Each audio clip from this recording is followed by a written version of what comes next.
क़यामत तक डरता रहे। हाँ, तो अर्ज कर रहा हूं, तवज्जो फरमाइएगा, क्योंकि फरमान रसूल है। बल्कि अगर चाहो तो मैं एक हदीस पेश कर दूं। हजूर अलैहिस्सलाम के सामने एक हबशन आई, हाज़िर खिदमत हो गई। या रसूल अल्लाह, मैंने मन्नत मानी थी कि अगर आपको जंग से फतह हुई तो मैं दफ बजाऊंगी।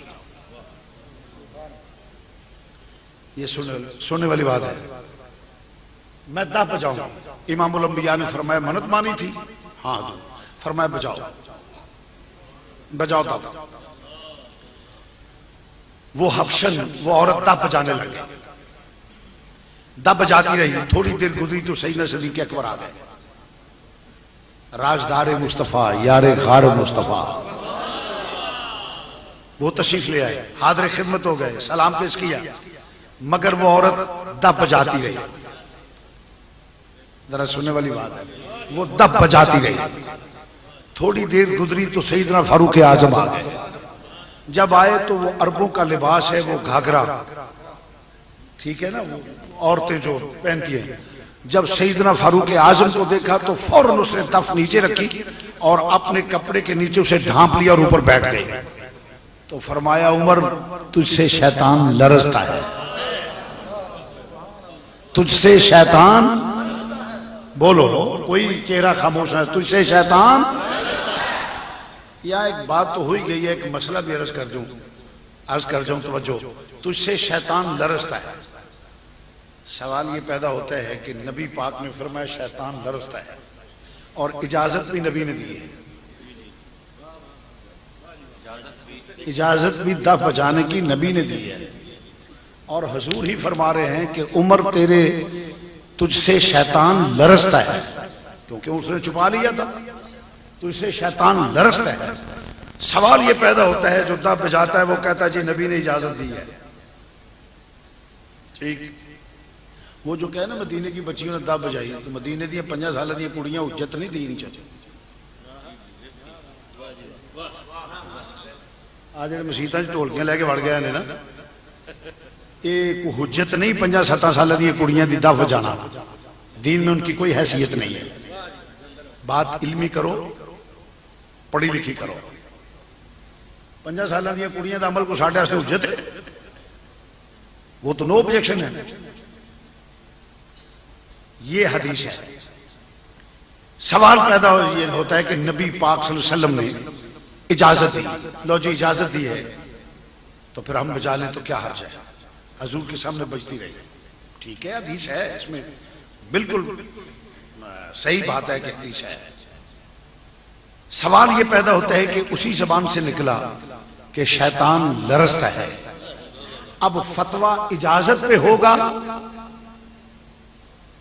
या इस बात पे होगा कि शैतान लरजता है? ये बात है। बाज लोगों ने कहा कि ये एक ही हदीस है, लो जी हम बजाएं तो क्या अर्ज है, वो तब बज रही है, और मसाजिद में लेकर दफ दे तोड़ के सुंगियां लेके मसीदे बढ़ गए।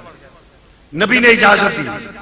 सुनिए, फतवा इस बात पे होगा, फरमाया उमर, तुझसे शैतान लरजता है।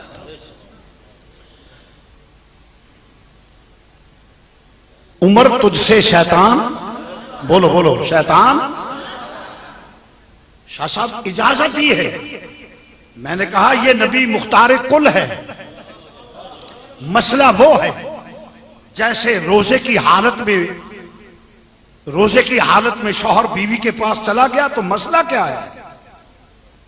गुलाम आजाद करो, 2 माह के रोजे रखो, या 60 मस्कीनों को खाना खिलाओ, ये इख्तियारात मुस्तफा है, जाओ खुद खाओ, अपने बच्चों को खिला, तेरा कुफारा हो गया।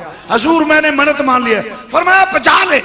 जब बजाना शुरू हुआ, सिद्दीक आए तो खामोश रही। उमर फारूक जलाल था, क्योंकि मेरे नबी ने फरमाया कि देखा कि हजरत उमर फारूक का लिबास बड़ा लंबा।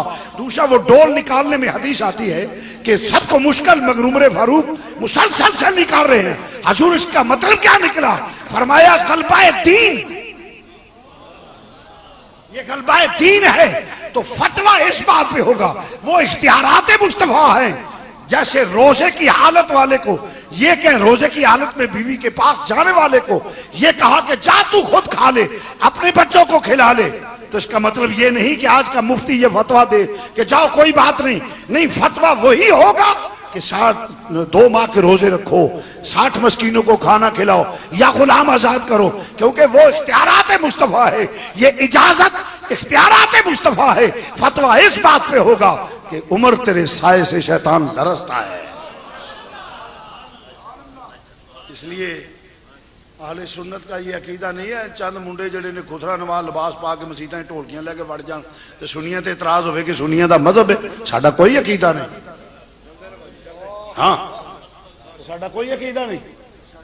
आहले सुन्नत का अकीदा वो है जो अल्लाह का कुरान है, नबी का फरमान है। तो अर्ज कर रहे मुसलमान भाइयों, बादरा काबिल गौर, तो 1000 का इज्तिमा हो, 1 लाख का हो, तो हदीस आती है कि हुजूर का कद दरमियाना था। कितना था?